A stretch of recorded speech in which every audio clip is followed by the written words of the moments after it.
Morgen, meine lieben Freunde. Hier ist Bob Hutton, hier ist der Mutmacher. Ich freue mich auf einen neuen Tag. Ich freue mich, dass wir noch einmal in Gottes Wort schauen können. Bibel, Neuen Testament. Wir sind in der Apostelgeschichte und wir sind bei Kapitel 17 gelandet. Wir sind jetzt in der zweiten Hälfte. Paulus ist in Athen. Paulus hat die erste Begegnung mit einem Philosophen und sie haben ihm zum Schluss, obwohl sie seine Botschaft recht lächerlich, Torheit finden, sie haben ihn mitgeschleppt auf den AEROPAG, wo viele andere Philosophen sind, und er soll eine Rede halten. Und nun, Paulus war auch nicht der Dummste. Er konnte mithalten, intellektuell, mit das, was die Philosophen zu bieten haben. Also hat er ihre Sprache denn hier angenommen und er begann auch auf ihrer Ebene zu sprechen. Natürlich spricht er Griechisch und er zitierte ihre Gelehrten, ihre Poeten, fügt etwas in seine Botschaft, die Leute von Athen eigentlich hätte ansprechen sollen. Er ist auf ihrer Ebene, ist eigentlich eine gute Strategie. Redet auch von dem Altar zu dem unbekannten Gott, den sie alle gekannt haben. Sogar die Geschichtsschreiber sagen uns, da waren mehrere Altaren da gewidmet zu dem unbekannten Gott. Paulus hat angeknüpft an diese Sache von dem unbekannten Gott und hat eigentlich ihnen eine gute Botschaft gebracht.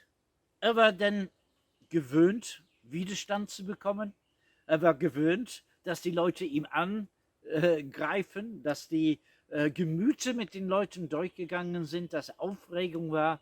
Also kam zu dem eigentlichen Kernpunkt seiner Botschaft, was er überall gepredigt hat, nämlich Jesus ist von dem Tod auferstanden und es wird einen Tag geben, wenn wir auch auferstehen werden und wir werden auch vor dem Gerichtsthron Gottes stehen müssen. Als sie das gehört haben, waren sie nicht empört. Sie waren absolut gleichgültig. Und das war eine neue Erfahrung für Paulus. Die Gleichgültigkeit war ihm etwas ganz Neues. Er hat das noch nicht erlebt.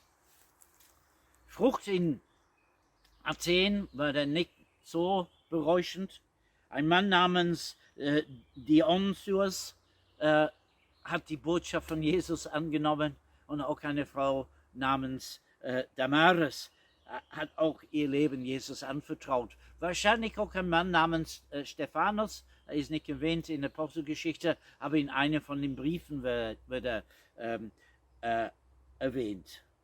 Athen ist nicht unbedingt der Platz für ihn. Es ist Zeit, weiter zu ziehen. Paulus hatte einen Traum gehabt, als sie in Asien waren. Alle Türen sind zugegangen. Und in diesem Traum hat er einen Mann von Mazedonien gesehen. Und der Mann hat gesagt, komm rüber und hilf uns. Und so sind sie mit seinem Team rübergegangen, mit Lukas und Silas und Timotheus. Und sie sind in die Stadt Philippi gekommen. Und dort haben sie versucht, eine Gemeinde zu gründen. Auch mit mäßigem Erfolg.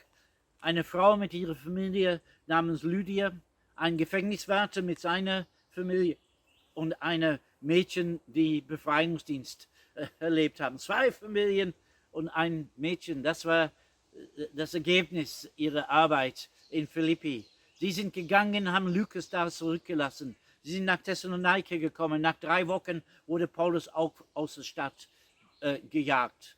Zu der Zeit hat er gar nicht gewusst, wie es mit einer Gemeinde ist. Im Nachhinein war es denn eine sehr solide Gemeinde. Er ist nach Beröa gegangen. An diese Stadt musste er auch denn in der Nacht fliehen. Und jetzt ist er in Athen gekommen und die Leute reagieren nur gleichgültig auf die Botschaft. Und er macht sich wieder auf den Weg. Man fragt sich manchmal, der ist gegangen nach einem Wort des Herrn, der hat sich auf den Weg gemacht.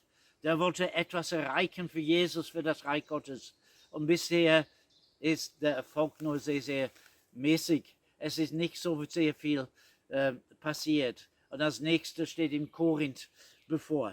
Aber ist nicht bereit aufzugeben. Das ist keine Option für ihn.